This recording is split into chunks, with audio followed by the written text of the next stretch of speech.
Festival के मतलब हम ये सुन रखे हैं कि ये बहुत एंशिएंट फेस्टिवल है। दो किस्म के तारीख हैं इसके।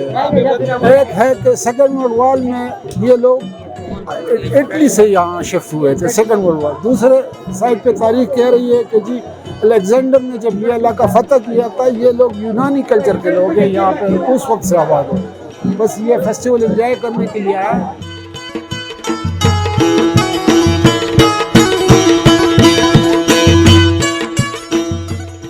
एज अ विज़िटर यहाँ आके बहुत अच्छा लग रहा है, क्योंकि ये चिलम जोस्ट फेस्टिवल है। यहाँ पे इनका सालाना त्यौहार है। बहुत सारे टूरिस्ट आते हैं। हम यहाँ पे इसी त्यौहार को इनके साथ मनाने, पार्टिसिपेट करने आए हैं।